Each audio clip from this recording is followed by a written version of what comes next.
नमस्कार दोस्तों, मैं हूं जितेश कुमार। हम सभी लोग जानते हैं कि अभी यूक्रेन और रसिया का युद्ध लगभग 3 साल पूरे होके चौथे साल में प्रवेश कर चुका है।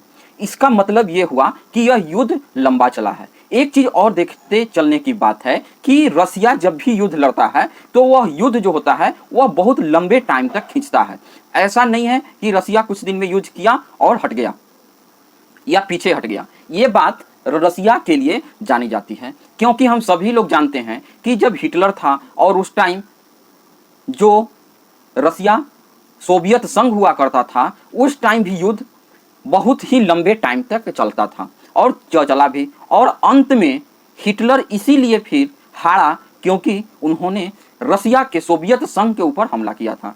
अगर सोवियत संघ के ऊपर अभी हमला नहीं करता तो हिटलर को हरा पाना मुश्किल था, क्योंकि रसिया के अंदर या सोवियत संघ के अंदर जब हमला हुआ तो हमला होने के बाद वहां पे क्या आ गया, युद्ध चलते चलते ठंड का मौसम आ गया। और ठंड का मौसम इतना कड़क होता है रसिया के अंदर, या हम बोल दें कि सोवियत संघ के जमाने में, कि वहां पे -20-25 डिग्री जाता है। अब उसमें मनुष्य को सरवाइव करना बहुत ही मुश्किल होता है। और दूसरी तरफ जो जर्मन लोग जो हिटलर के पार्टी के थे वे गर्म एरिया से आए हुए थे, तो दूसरी तरफ उनके सैनिकों को एक तो उतना ठंड में रहने की आदत नहीं थी, और दूसरी तरफ है क्योंकि आदत नहीं थी तो उनके सैनिक बहुत ज़्यादा जम जाया करते थे। अब इसका मतलब इसीलिए कहीं ना कहीं जाकर हिटलर हारता है, क्योंकि सैनिकों की संख्या कम हो गई। जो गोला बारूद थे वह उस प्रकार से जहां था वहीं जम गया। और क्योंकि रसिया के सैनिकों को उस ठंडे में भी काम करने का आदत है, क्योंकि वही लोग लोकल हैं, रीजनल हैं, वह जानते हैं उस क्लाइमेट को, उसमें जीते हैं, तो उनको सारी चीज़ें पता थी। इसी कारण से हम आज इस बात की चर्चा क्यों कर रहे हैं? हम इस बात की चर्चा इसलिए कर रहे हैं क्योंकि रसिया ने यूक्रेन के ऊपर बोला जा रहा है कि अभी तक का सबसे जो भयंकर वार होता है वही वार किया है। अब वह वार से पूरा यूक्रेन के अंदर कोई भी ऐसा शहर नहीं बचा है जहां की रसिया का मिसाइल हिट न हुआ हो। अब जब इतने ज्यादा अगर पूरे देश में अगर हिट करना हो तो सोचिए एक बार में कितना ज्यादा भारी मात्रा में अमाउंट में ड्रोन, मिसाइल और अन्य इक्विपमेंट चीजें उसके ऊपर बरसाने होंगे। हम सभी लोग जानते हैं कि यूक्रेन तो खुद युद्ध लड़ नहीं रहा है। यूक्रेन सिर्फ एक मोहरा बना हुआ है। वह मोहरा यूरोपियन यूनियन का बना हुआ है। यूरोपियन यूनियन बोल दें या नाटो बोल दें या अमेरिका बोल दें।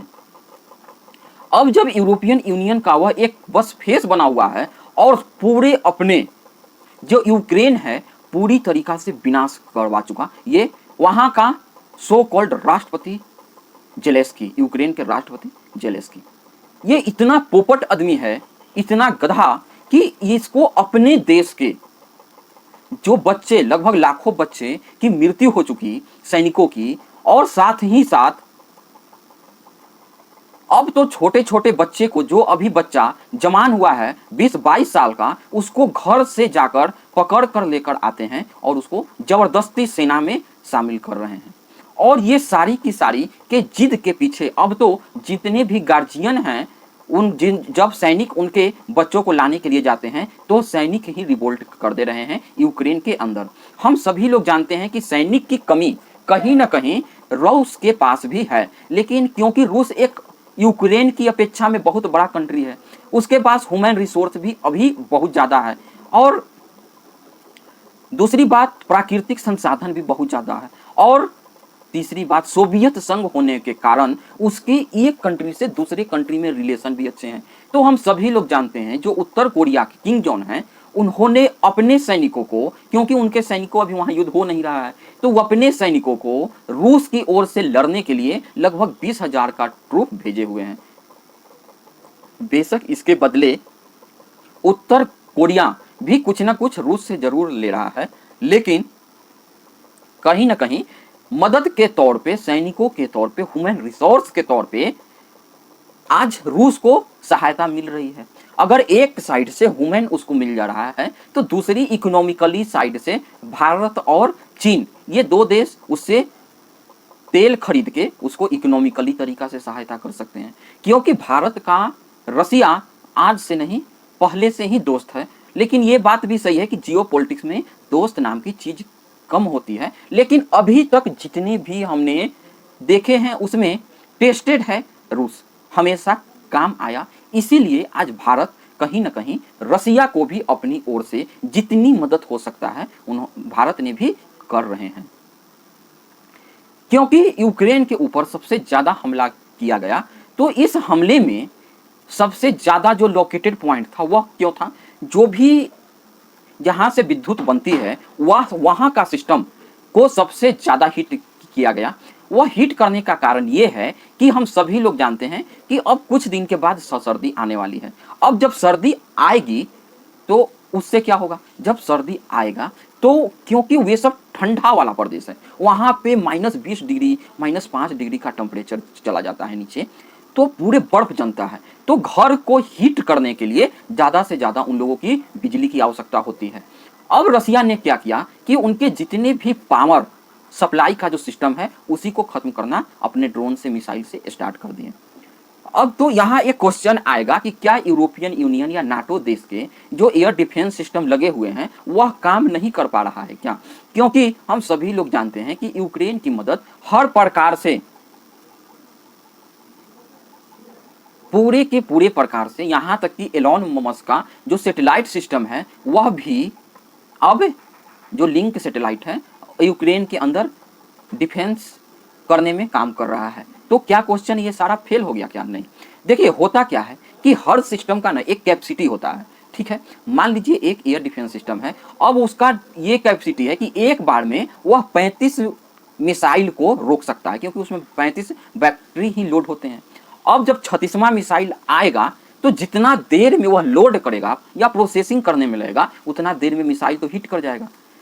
और एक साथ मान लीजिए कि बहुत सारा एयर डिफेंस सिस्टम है, फिर भी अगर एक साथ भारी अमाउंट में हथियार छोड़ दिए जाए, मिसाइल और ड्रोन छोड़ दिए जाए, तो ये सब सिस्टम फेल हो जाता है। इसका आप ताज़ा उदाहरण अभी इजराइल और ईरान के युद्ध में देखा जा सकता है। हुआ क्या था कि एक बार में बहुत ही भारी मात्रा में ड्रोन और मिसाइल इजराइल के ऊपर फायर किया गया, तो कुछ तो एक्सेप्ट कर दिया जितना कैपेसिटी था, लेकिन दूसरी साइड वह एक्सेप्ट नहीं कर पाया। इसके पीछे कारण सीधा सीधा यही है कि जब भी वहां पे मिसाइल आया तो एयर डिफेंस सिस्टम फेल कर जाता है एक लिमिटेशन फायर के बाद। अब यही चीज यूक्रेन के साथ हुआ, फायर कर गया रसिया का मिसाइल, पूरे शहर, पूरे उसके देश में अंदर हर राज्य, हर जिला के अंदर जाके हिट किया। अब यूक्रेन रोना स्टार्ट किया कि मेरा सिविलियन एरिया पे हमला किया, सिविलियन एरिया पे हमला किया। सबसे बड़ा मूर्ख जेलेंस्की, जो यूरोपियन यूनियन के कहने पे खुद के देश के बारे में नहीं सोचते हुए पूरे देश को वार में ढकेल दिया। और मैं एक चीज बताते चलूं कि अभी तक जितना देश है समझिए उसका 50% हिस्से पे रूस ने अपना वर्चस्व जमा लिया, मतलब वहां तक उसके सैनिक आ चुके हैं। अब जब उसके सैनिक वहां तक आ चुके हैं तो अब वह पीछे तो जाएंगे नहीं, क्योंकि रसिया का एक फेमस कोट है। वह कोट ये है कि एक बार रसियन सोल्जर जहां अपना फुट रख देते हैं वह जमीन उनका हो जाता है। तो अब अगर बात भी होगा, समझौता भी होगा, तो जितना एरिया रूस ले चुका अब उससे ज्यादा और नहीं ले पाएगा। दूसरी बात यह है कि हथियार, गोला बारूद, air defence system, missile, gun, बहुत सारे चीजों से नाटो कंट्री आपको सहायता तो कर सकते हैं, लेकिन उसका फुट सोल्जर, जो खुद सोल्जर है, वह तो मैदान में आके लड़ाई करने नहीं वाला है। जब वह खुद लड़ाई नहीं करने आएगा तो एक प्रकार से वह किसको फंसा रहा है, वह कहीं ना कहीं यूक्रेन के लोगों को ही लड़ना पड़ेगा। अब यूक्रेन की आबादी एक लिमिटेशन आबादी है। अब जब वह बार बार युद्ध में जाएगा तो युद्ध में तो हानि होता ही है। एक अनुमान के मुताबिक कि लगभग रसिया ने बताया कि आपका 10,000 जो सैनिकों का, सॉरी 10 नहीं, लगभग 5,000 सैनिकों का जो डेथ बॉडी है वह हमारे पास पड़ा हुआ है। अगर समझौता रूस और यूक्रेन के बीच में हो जाती है तो हम सारे सैनिकों का डेथ बॉडी वापस करने को तैयार है। आप खुद सोच के देखिए कि 5,000 डेथ बॉडी जो सिर्फ रसिया रखे हुए है यूक्रेन के सैनिकों का। अब इस हालात में, क्योंकि अब एक साइड से पूरे के पूरे जमीन को भी आप हारते जा रहे हैं, अब रसिया ने दूसरी साइड से जो भी उनका मिनरल्स अर्थ मिनरल्स वाला जो एरिया है उस पे हमला करना स्टार्ट कर दिया, उस पे हमला करके उसको हथियाने लगे। क्यों? क्योंकि जो अभी नाटो कंट्री या अमेरिका या यूरोपियन यूनियन जो भी यूक्रेन को मदद कर रहे हैं वह एक ही लालच में मदद कर रहे हैं। वह लालच ये है कि तुम लड़ाई लड़ो, हम हथियार देंगे, और हथियार का जो भी पैसा होगा हम तुम जब लड़ाई शांत हो जाएगी तो तुम्हारे यहाँ जितना भी अर्थ मिनरल है हम उस पर अपना अधिकार ले लेंगे। लेकिन अब हो क्या रहा है, क्योंकि रसिया तो लड़ ही रहा है, तो हम कुछ दिन पहले भी आपको बताए थे कि जो सबसे बड़ा लिथियम का जो भंडार है वह भंडार अब जो रसिया है उस पर कब्जा कर लिया है। अब यूक्रेन के पास लिथियम का मात्र 2 और भंडार बाकी है। उस ओर भी रसियन का जो सैनिक है उस ओर भी चल पड़े हैं। दूसरी साइड एक और राज्य है यूक्रेन के अंदर, मालवा के नाम से। अब उसमें होता क्या है कि वही जो राज्य है वह राज्य से जितने भी यूक्रेनियन फोर्सेज हैं वे फोर्सेज को खाना सप्लाई होता है। अब रसिया क्या कर रहा है कि अपने बहुत ज़्यादा भारी मात्रा में रूसी सैनिकों उसी राज्य की ओर भेजना प्रारंभ कर दिए हैं। अब उस राज्य को अगर पूरे के पूरा घेर लेगा रूस, तो सबसे बड़ा सप्लाई, सबसे बड़ा जो फूड सप्लाई का जो सिस्टम है, अगर सैनिक के पास फूड सप्लाई सिस्टम ही बंद हो जाए तो वह युद्ध में ज़्यादा दिन चल नहीं पाएगा। और अब वह उसी राज्य की ओर बढ़ना प्रारंभ कर दिया है। अगर वह वहां पहुंच के उसको ब्लॉकेट कर देता है तो जो अभी तक यूक्रेन टिका हुआ है वह बिल्कुल भी हालत खराब हो जाएगा। जबकि मैं बता दूं कि इस वार को स्टार्ट करने में कहीं ना कहीं यूक्रेन, जो कि जिसका पागल राष्ट्रपति जेलेंस्की है, उनका इस बार का बहुत बड़ा हाथ है। हम सभी लोग जानते हैं कि तुर्की में रसिया और यूक्रेन में समझौता का कार्य चल रहा था। जब समझौता का कार्य 2 देशों के बीच में स्टार्ट हो तो क्या पड़ी थी यूक्रेन की कि जो उसका जहां पर डिफेंस, रसिया का जो डिफेंस इक्विपमेंट जहां रखा हुआ था, आप सभी कुछ दिन पहले सुने होंगे कि उस पर यूक्रेन बहुत भारी मात्रा में हमला करता है और उसको फाइटर जेट और बहुत सारा इक्विपमेंट बर्बाद कर देता है। और उसी के बाद डोनाल्ड ट्रंप ने भी ये बात कहा था कि पुतिन बहुत गुस्से में है और वह यूक्रेन से किसी न किसी हालात में वह बदला जरूर लेंगे। उन्होंने हमें ऐसा बताया है। अब बदला तो वह लेंगे। अब इसी चीज को देखते हुए आज ज्यादा से ज्यादा प्रॉब्लम में यूक्रेन के ऊपर जो यह हमला हुआ वह कहीं ना कहीं उसी जो हमला किया गया था उसका बदला लिया गया है।